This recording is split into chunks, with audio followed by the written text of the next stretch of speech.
वंदे अहं श्रीगुरुयुतपदकमलं श्रीगुरुं वैष्णवांश्च श्रीरूपं सग्रजातं सहो रघुनाथन्नीतं तं सजीवं साद्वैतं सावधूतं परिजनसहितं कृष्ण चैतन्यदेवं श्रीराधाकृष्णपादान् सहो गणललित श्री विशाखान्वितंश्च। जय निताय, जय गौरहरि, जय श्री कानू ठाकुर। आज कानू ठाकुरेर एकटी अष्टक दिए आजके आलोचना शुरू करब। ओ राजदीह सुंदराकृति रौसौम एवाधुना भवान्नोऽपि सदाशिव प्रभुसुतमजो लीलया जौगामो किल जह्नवी तनयता मोहमायया भजितमुनज्जाल प्रकृतिमेव कानो प्रभुम। एर बांगला शब्दार्थ कलिकाले लीला छले जे हईल महितले सदाशिव सुतेर कुमार कृष्ण प्रेम रस भरे मरी किबा शोभा धरे आरो ताहे सुंदर आकार विस्तारी अपूर्व माया पुरुषोत्तमेर जाया जाह्नवीर हईल नंदन अनुपम गुणधाम ठाकुर कानाय नाम भजितार चरण जुगल। जय श्री कानू ठाकुर की, जय श्री कानू ठाकुर की, जय श्री कानू ठाकुर की। আমরা এই কলিযুগে যুগ ধর্ম পালনের মধ্যে দিয়ে আমরা আমাদের নির্দিষ্ট লক্ষ্যে আমরা পৌঁছাবো।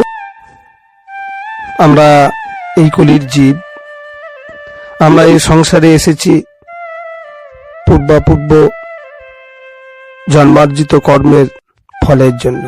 আর প্রত্যেকেই যে আমরা এসেছি প্রত্যেকেই সেই কর্মের ক্ষয় করার জন্য। কারণ যতক্ষণ না আমাদের ইহজন্মের এবং পূর্বার্জিত কর্মের ফল সমাপ্তি অর্থাৎ বিলীন না হচ্ছে ততক্ষণ পর্যন্ত আমরা আমাদের শুদ্ধ সত্তা অর্থাৎ আমার সঙ্গে আমার ভগবানের যে একটা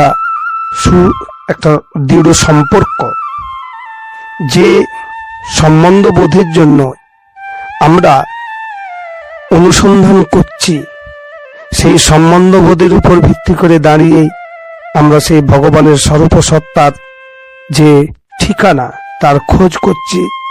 আর এই খোঁজই তখনই সম্ভব সাধন ভজনের দ্বারা সেই ঠিকানার অনুসন্ধান করা। তাই আমরা যেহেতু এই কলির জীব, কলির যে যুগ ধর্ম, আমার গৌর সুন্দরের সাধন ভজনই আমাদের একমাত্র পথের পাথেয়। গৌর সুন্দরী যে এই কলিযুগের এই ভাগবত ধর্মের মূল ভিত্তি, প্রেমের প্রতিষ্ঠা এবং প্রেমের প্রচার, এই প্রেমকে এই সংসারের প্রতিটি কণে কণে প্রচার করার জন্যই আমার গোবিন্দ এই কলিযুগেতে গৌর সুন্দর রূপে প্রকটিত হয়েছেন। যদিও আমরা কেন গৌরের সাধন করব, কেন গৌরের পুজো করব, কেন গৌরের সেবা করব বা গৌরের সাধন ভজন কেন করিব সে সম্বন্ধে প্রশ্ন আগেও ছিল, এখনো হয়তো কোনো জীব করে থাকেন। যে আজকের যে বিষয় একাদশী, এই একাদশী ব্রত হচ্ছে বিষ্ণুর উপাসনার ব্রত, কিন্তু বিষ্ণুর উপাসনার ব্রত হলেও আমরা গৌর সুন্দরের সেবা কার্য কেন করব? যেমন এর আগে আমরা দেখেছি নীলাচলে সার্বভৌম ভট্টাচার্যের সঙ্গে গোপীনাথ আচার্যের যে কথোপকথন, তার কিছু অংশ এখানে তুলে ধরার চিন্তা ভাবনা করা হচ্ছে বা তুলে ধরা হচ্ছে। চৈতন্য চরিতামৃততে আমরা দেখতে পাই মধ্যলীলার 6 অধ্যায়ের 69 পয়ারে নীলাচলে যখন প্রভু আমার গৌরসুন্দর জগন্নাথ দর্শন করছেন, দর্শন করিতে করিতে ভাবাবেগে যখন মত্ত হয়ে গেছেন, আবেশে যখন উন্মত্ত আছেন, ঠিক সেই সময় সম্মুখে তথাকথিত সময়ের বিদগ্ধ পণ্ডিত সার্বভৌম ভট্টাচার্য, তিনি সম্মুখে উপস্থিত গোপীনাথ আচার্যকে সামনে তাকে জিজ্ঞাসা করিলেন। আমরা তা একটু দেখবার এই চৈতন্য চরিতামৃতের কয়েকটি উদ্ধৃতি তুলে আমরা একটু বুঝবার চিন্তা ভাবনা করব। কোন সম্প্রদায় সন্ন্যাস করিয়াছেন গ্রহণ, কিবা নাম ইহার শুনিতে হয় মন। সার্বভৌম ভট্টাচার্য গোপীনাথ আচার্যকে জিজ্ঞাসা করছেন। গোপীনাথ আচার্য তার প্রত্যুত্তরে বলছেন, গোপীনাথ কহে নাম শ্রীকৃষ্ণ চৈতন্য, গুরু ইহার কেশব ভারতী মহাধন্য। ভট্টাচার্য তুমি ইহার না জানো মহিমা, ভগবত্তা লক্ষণের ইহাতেই সীমা। অর্থাৎ ইনি শ্রীকৃষ্ণ চৈতন্য, ইনার গুরুদেব হচ্ছেন কেশব ভারতী, এবং এর মধ্যে ভগবত অর্থাৎ ভগবানের পূর্ণ স্বরূপ সত্তার স্বরূপ এর মধ্যে বর্তমান আছে। তার প্রত্যুত্তরে সার্বভৌম ভট্টাচার্য বলিলেন, মহাভাগবত হয় চৈতন্য গোসায়, এই কলিকালে বিষ্ণু অবতার নাই। অতএব ত্রিযুগ করি কহি বিষ্ণু নাম, কলিযুগে অবতার নাহি শাস্ত্র জ্ঞান। অর্থাৎ হে গোপীনাথ আচার্য, তুমি বলছো যে এই কলিযুগেতে ইনি ভগবানের অবতার রূপ, কিন্তু তোমার শাস্ত্রজ্ঞান নাই, কারণ তুমি জানো শাস্ত্রতে লেখা আছে কলিযুগে অবতার নাহি শাস্ত্রজ্ঞান। তার প্রত্যুত্তরে গোপীনাথ আচার্য বললেন, ভাগবত এবং ভারত অর্থাৎ মহাভারত এই দুই শাস্ত্রেরই প্রধান। শাস্ত্রের মধ্যে আমরা মহাভারত এবং ভাগবতকে প্রধান বলে মনে করি, আর এই ভাগবতের এবং মহাভারতে আমরা তার প্রমাণ দেখতে পাই। এই প্রসঙ্গে গোপীনাথ আচার্য সার্বভৌম ভট্টাচার্যের কাছে শ্রীমদ্ ভাগবতের 10 অধ্যায়ের 8ম পরিচ্ছেদের 13 নম্বর শ্লোকটি উদ্ধৃতি করলেন। কি আছে তাতে? আসনবর্ণাস্ত্রয়োহস্য গৃহ্ণোতোহন্নুযুগান্তনু শুক্ল রক্তস্তথা পীত ইদানীং কৃষ্ণতাঙ্গতা। অর্থ কি? গর্গাচার্য শ্রীকৃষ্ণের নামকরণ সময়ে নন্দ মহারাজের নিকট বলিলেন, হে ব্রজরাজ, শত্রু তেতা দাপর কলি, এই 4 যুগেই তোমার এই পুত্রটি ভিন্ন ভিন্ন বর্ণ বিশিষ্ট ভিন্ন ভিন্ন দেহ ধারণ করিয়া থাকেন। অর্থাৎ এক এক যুগে এক এক বর্ণ বিশিষ্ট দেহ ধারণ করেন। ইহার 3টি বর্ণ, শুক্ল অর্থাৎ শুভ্র, রক্ত অর্থাৎ লাল, পীত দাপরের পূর্বেই হইয়া গিয়াছে। ইদানীং এই দাপরে কৃষ্ণতা প্রাপ্ত হইয়াছে বলিয়া ইহার নাম কৃষ্ণ রাখিলাম। সুতরাং এই ভাগবতের শাস্ত্রের কথার উপর ভিত্তি করেই বা এটাকে প্রমাণ স্বরূপ আমরা যদি দেখি, তাহলে তো প্রমাণিত হয় যে আমার গৌর সুন্দরী এই কলিযুগেতে পীত বর্ণ ধারণ করে এসেছেন। আর মহাভারতেও আমরা দেখতে পাই। এই মহাভারতের দান ধর্মের বিষ্ণু সহস্র নাম স্তোত্রতে কি দেখতে পাই? 127/75 সুবর্ণ বর্ণ হেমাঙ্গা ভরঙ্গশ্চন্দনাঙ্গন্ধি সন্ন্যাস কৃচ্ছম সন্ত নিষ্ঠাও শান্তি পরায়ণ। অর্থাৎ হরি নাম প্রচার উপলক্ষে কৃষ্ণ এই উত্তম বর্ণদ্বয় সর্বদা বর্ণন করেন বলিয়া তাহার একটি নাম সুবর্ণ বর্ণ। অর্থাৎ আমার গৌর সুন্দর এই কৃষ্ণ নামটি সর্বদাই উচ্চারিত করেন। দ্বিতীয়, তাহার অঙ্গ স্বর্ণের ন্যায় উজ্জ্বল বলিয়া তাহার একটি নাম হেমাঙ্গ। অর্থাৎ আমার গৌর সুন্দরেরও গায়ের যে রং স্বর্ণের ন্যায় উজ্জ্বল। 3, সাধারণ লোক অপেক্ষা দেহের বিভিন্ন অঙ্গ শ্রেষ্ঠ বলিয়া বরাঙ্গ।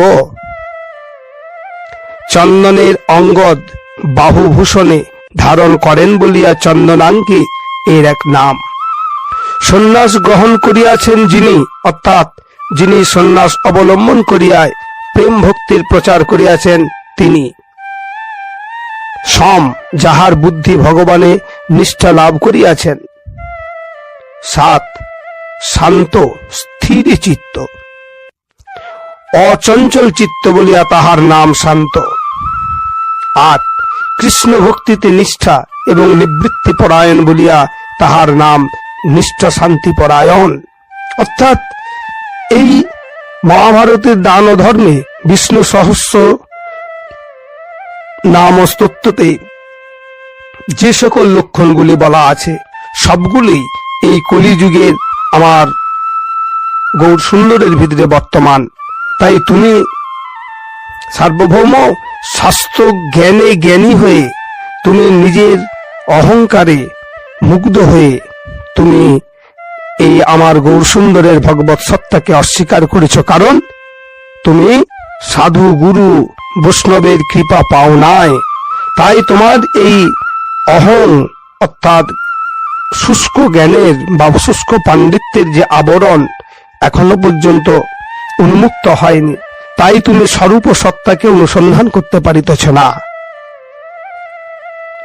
আমরা এই রূপে আমাদের যে স্বরূপ সত্তার সন্ধান পাওয়ার জন্যই আমরা এই গৌর সুন্দরেরই প্রচারিত সনাতন ধর্মের ধারক এবং বাহক হিসেবে গৌর সুন্দরের পূজা, গৌর সুন্দরের মত, গৌর সুন্দরের চিন্তা, গৌর সুন্দরের দেখানো পথকে আমরা যদি পাথেয় করে আমরা যদি গৌর সুন্দরের সেবা কার্যের সঙ্গে নিজেদেরকে যুক্ত করতে পারি, তাহলে অবশ্যই আমরা প্রেমের অধিকারী হইতে পারিব। আমার গৌর সুন্দরের দেখানো পথের মধ্যে তিনি যে প্রেম পাওয়ার জন্য যে 64 প্রকার সাধন অঙ্গের কথা বলেছেন, তার এক সাধন অঙ্গ হইল একাদশী ব্রত। প্রতিটি একাদশীর নেই শ্রাবণ মাসের শুক্লপক্ষের একাদশীর নাম ও মাহাত্ম্য শ্রবণ করিবার ইচ্ছা প্রকাশ করিলে ভগবান শ্রীকৃষ্ণ ইহার উত্তরে যুধিষ্ঠির তথা পাণ্ডবদেরকে বলিলেন যে শ্রাবণ মাসের শুক্লপক্ষের একাদশীর নাম পবিত্রা একাদশী। এছাড়াও এই একাদশীকে পদ্মা একাদশী, পুত্রদা একাদশীও বলা হয়। শ্রী শ্রী পবিত্রা একাদশী কথার অর্থ হল বিশেষভাবে শুদ্ধ হয় যে সত্তার দ্বারা, অর্থাৎ যে সত্তার দ্বারা পরিশুদ্ধ হওয়া যায় তাহাই পবিত্র। অর্থাৎ এই একাদশী দেবী সেই চরণে নত ভক্ত বা সাধকের মনের সকল প্রকারের বিষয়ের বাসনাকে দূর করে মনকে বিষয়ের বিষ দাঁতের দংশন থেকে রক্ষা করেন, জ্ঞানের আলোকে আলোকময় করে ভগবত কৃপা ও করুণা লাভের সহায়ক করে তুলে থাকেন। শ্রীকৃষ্ণ বলিলেন, পুরাকালে অর্থাৎ যে সময়ে পুরাণ রচিত সময়কালকে পুরাকাল বলে অভিহিত করা হয়। এই রূপ আমাদের মোট 18টি পুরাণ মহাপুরাণ আছে। এই কাহিনী ভবিষ্য পুরাণে মোট 14,500 শ্লোক আছে। তার মধ্যে 1880 শ্লোকে ব্যক্ত আছে যে দাপর যুগের শুরুতে মহিষ্মতিপুরের রাজা ছিলেন মহিজিৎ। এই রাজা সর্বগুণ সম্পন্ন হওয়া সত্ত্বেও বিষয়ের বাসনার জ্বালা থেকে মুক্ত ছিলেন না। এই বিষয়ের বাসনার অগ্নি অর্থাৎ আগুন থেকে কিভাবে মুক্ত হওয়া যায় তার জন্য রাজসভায় সকল ব্রাহ্মণ এবং শাস্ত্রজ্ঞ পণ্ডিতগণকে আহ্বান করলেন এবং ভাস বা নিদান জানতে চাইলেন। সবাই উপস্থিত পণ্ডিতগণেরা রাজার এই ব্যাকুলতা দেখে সিদ্ধান্ত নিলেন যে সর্ববিষয়ে সর্বজ্ঞানী অর্থাৎ ত্রিকালজ্ঞ এই রূপ মুনির নিকটেই সিদ্ধান্ত নেওয়াই শ্রেয়। এই মনে করিয়া পণ্ডিতগণ সেই ত্রিকালজ্ঞ মুনির সন্ধানে বাহির হলেন। এক জায়গা থেকে আরেক জায়গায় ভ্রমণ করিতে করিতে অবশেষে একটি আশ্রমে উপস্থিত হলেন এবং সেখানে দেখিলেন যে দীর্ঘায়ু নিরোগ নিরাহারে ঘোর তপস্যায় মগ্ন এক মুনিকে দর্শন করিলেন। দণ্ডবোধ করিয়া মুনির নিকটে উপস্থিত হইয়া অবস্থান করিলেন। মুনির অন্তর্জগৎ থেকে বা অন্তর্মুখী ভাবনা যখন লুপ্ত হয়ে বহির্মুখী অবস্থায় অবস্থান করেছে, ঠিক সেই সময়ে মুনি দেখলেন যে কিছু পণ্ডিতবর্গ বসে আছে তার সম্মুখে।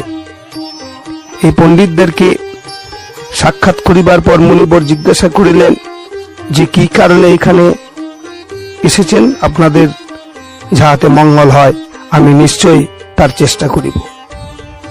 রাজপণ্ডিতগণ রাজাকে সম্মুখে রাখিয়া বলিলেন যে আমাদের রাজা ইনি, ইহার নাম মহিজিৎ। ইনি সুসংহত এবং ধর্মনিষ্ঠার সহিত রাজ্য পরিচালনা করিতেছেন, কিন্তু বিষয়ের বাসনা এবং অপুত্রক হওয়ায় রাজা ও আমরা সকলে দুঃখিত ও মর্মাহত। এই অবস্থা থেকে মুক্তির উপায় কি তা জানিবার জন্যই এখানে উপস্থিত হয়েছি। রাজা যাহাতে পুত্রের মুখ দর্শন করিতে পারে এবং বিষয়ের তাড়না থেকে মুক্তির কি উপায় তা কৃপা করিয়া বলুন। আপনি যা আদেশ করিবেন তাহাই পালন করিব।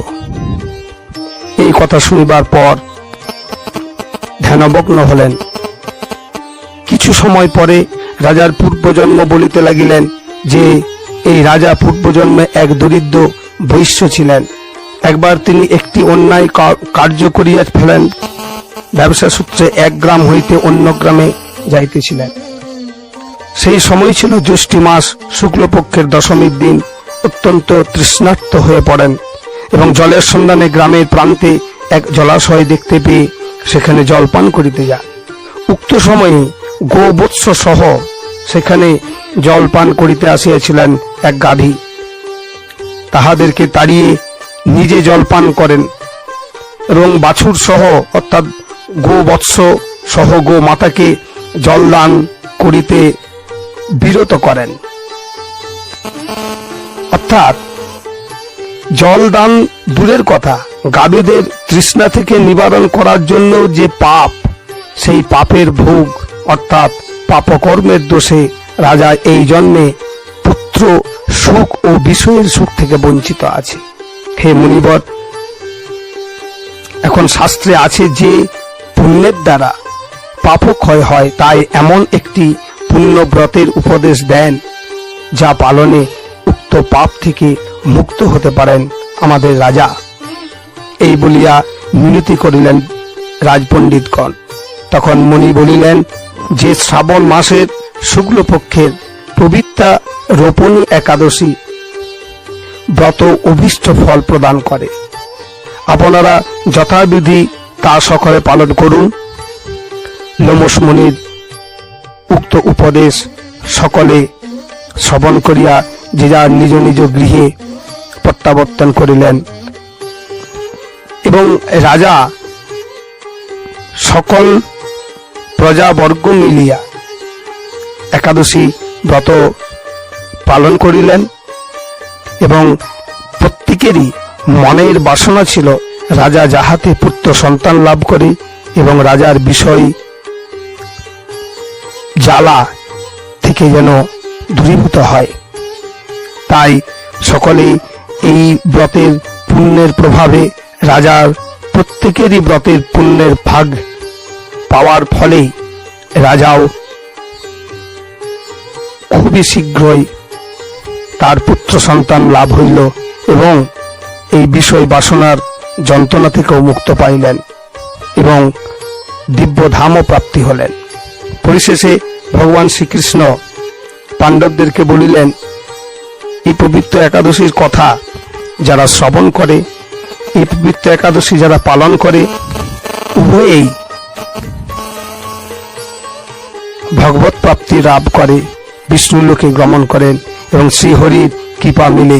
তাই আমরা এই পবিত্র একাদশীটিকে, আমাদের মনের গভীর পবিত্র একাদশীটিকে আমরা মনের হৃদয় দিয়ে এবং দেহ ইন্দ্রিয় দিয়ে সকলকে একত্রিত করিয়া এই দিনটিকে উপবাসের সহিত হরিবাসরের মধ্যে দিয়ে আমরা পালন করিব। জয় নিতাই, জয় নিতাই, জয় নিতাই। জয় ঠাকুর কানাই প্রভু কি, জয় ঠাকুর কানাই প্রভু কি, জয় ঠাকুর কানাই প্রভু কি।